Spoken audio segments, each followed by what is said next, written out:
What's up, folks? Absolutely lovely to see you today. We've got a very exciting one today as I'm partnering with NSBI to help promote agri-food and beverage exports in each region of Nova Scotia, starting with a very special region, Cape Breton. Today's recipe is a super fun one. It is quintessentially Nova Scotian, very specifically Cape Breton. We are doing Cape Breton style oatcakes. I love these things so much. There's nothing better than a nice cup of tea and an oatcake to make you feel like a true blue noser. Oatcakes are so Cape Breton. In Cape Breton, there is an enormous population of people from Celtic descent, and that's where the oatcake comes from. It came from Scotland. When the settlers came to Nova Scotia, they brought along those cuisines, and one of those favorite treats is the oatcake. It's hearty, it travels well, and it's cheap to make. So these are super delicious, and I'm gonna walk you through exactly how you can nail one of these at home.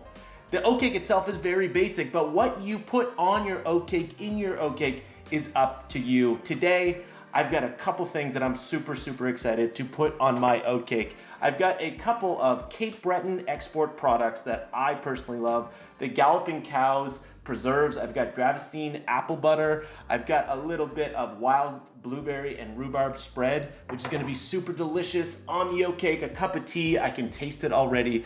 But if you wanna get really sweet, there's a way that you can actually dip your oatcake into chocolate, which is a lovely way that I love to eat them. And I've got some Cape Breton Fudge Company fudge that I may melt down to dip my oatcake in. It's going to be so good. Without further ado, let's bake. So let's kick on with the dry ingredients. We're gonna mix those all together, and then I like to whisk it just to make sure that there's no clumps in the flour. And then you can set that off to the side. Next, we're gonna cream together the butter and the sugar. Do not rush this process. You don't want the sugar to be grainy. From there, we can mix the two together. Don't overmix. You just wanna make sure that it all comes together. Then roll it out on a surface. It will be crumbly, do not panic.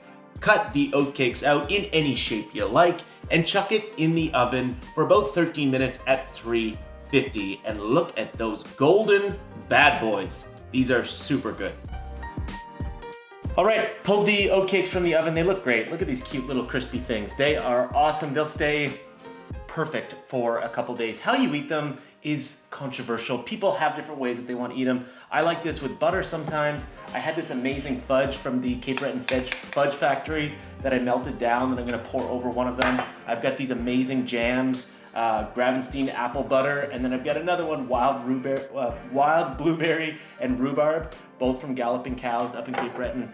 I'm so excited about this. This is going to be delicious. Let's get these all ready to eat, and then I'll taste test.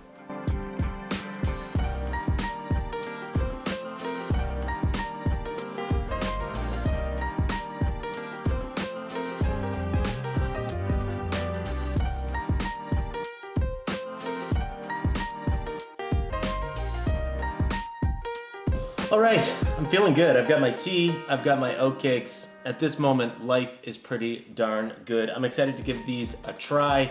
If you want to learn more about Cape Breton, their exporters, check out www.nsbi.ca/agri-food with Andy. There's so much to learn. I love Cape Breton, and I cannot wait to dive into one of these oatcakes. Let's go.